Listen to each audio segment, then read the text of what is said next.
Hi everybody, David Peacock here, and as with every other day, I am being lazy and not bothering to create elaborate videos and instead just choosing a random thing off of my shelves of disposable, non-disposable physical media that I have, even though everything is streaming now. Which brings us to the shelf that I haven't gone into because it's honestly kind of my most depressing shelf. And it's my video game shelf. Because for video games, I pretty much on modern video games exclusively get digital games. But I still have a few. Right here you can see there's a bunch of Wii U games, all this other stuff. But I'm going to be honest, I'm not even going to randomly choose. I'm going to actually just choose one that I want to bring up because I love talking about this franchise any chance I have. And that is the game Tales of Monkey Island. Now, I love the Monkey Island franchise. It is a group of adventure games originally developed by LucasArts. This game is actually developed by Telltale Games.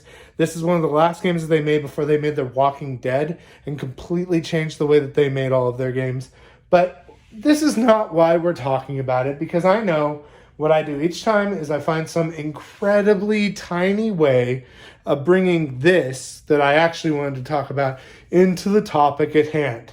In this case, the topic at hand is that we are talking about shifting dimensions. So like things getting way bigger or way smaller, so like this, and talking about the change that it has on area, on perimeter, all of that. Well, but what does that have to do with Monkey Island? And with Monkey Island, it's very easy.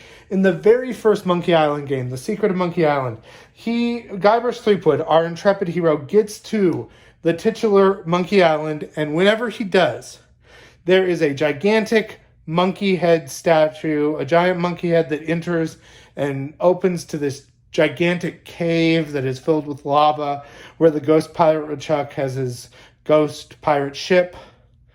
And the entrance to it in this giant monkey head is a gigantic Q-tip that you have to put into the monkey ear, which do not put Q-tips into your ears. It's very unsafe. And so that is an example of exactly how this is, that's not an example of how this is related to that. That's a different game. This is the fifth Monkey Island game. There were 4 games in between those. Or 3. There were 3 games I can count. Surely there's something with this game.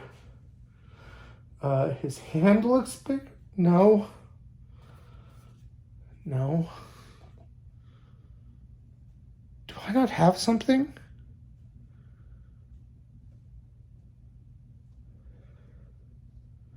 How do I not have something?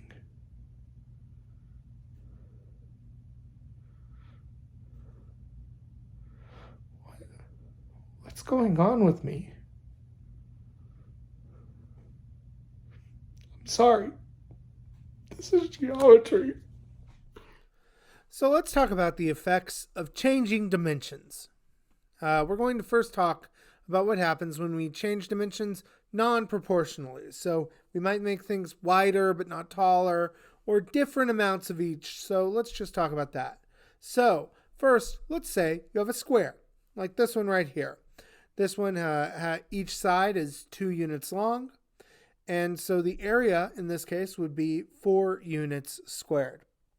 What would happen if its width was tripled? Well, it would be a 2 by 6. The height wouldn't change. It's no longer a square, it's now a rectangle. But the area would now be 12 units squared, which is 3 times longer because we made one of the sides 3 times longer. Well, what would happen if the original figure's height was doubled? Well, in this case, now it's a 2 by 4 or a 4 by 2, and the area is 8 units, which makes sense because one of our sides was doubled in size. So it's now like we basically have 2 squares there. So it's 8 units squared. Last, what would happen if the width was tripled and the height was doubled? Well, in this case, we would end up having an area 4 times 6 of 24 units, which is 6 times larger, which makes sense because one side was doubled, so times 2. The other side was tripled, times 3. 2 times 3 is 6. And that's what it means if ever we're talking about non-proportional. So with non-proportional, it's just however many times bigger a side has gotten or something like that will affect everything else. There's no real rules about perimeter, for instance, with that.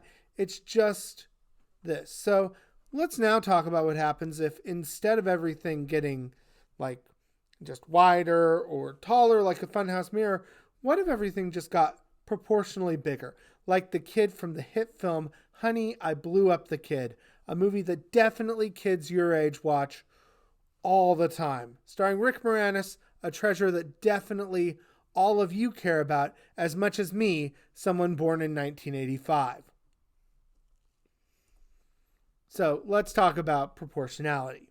So we're going to start off with our figure again, but this time I'm adding that the perimeter is 8 units. So we still have a 2x2, but the perimeter is 8 units. So what would happen if we tripled each side? Well, now it would be a 6x6, and the perimeter would be 24 units because we'd be doing 6 plus 6 plus 6 plus 6. So 6 times 4, so 24. So notice that is 3 times bigger because we made every side 3 times bigger. But the area would be 36 units, which is 9 times as big. 3 times 3. What if we quadrupled the size? Well, now, instead of a 2x2, we have an 8x8. And 8 plus 8 plus 8 plus 8, that gets us a perimeter of 32 units. That's 4 times as big as the original perimeter. And then we have an area of 64 units, which is 16 times the 4-unit area that we originally had. Which makes sense because 16 is 4 by 4. So what would happen if I multiplied each side by 12? Well, luckily, we don't have to wonder. Because I did. So here we go. And this is 12 times the size of the original shapes. In this case right here, it is a 24 by 24 because each side is 12 times bigger.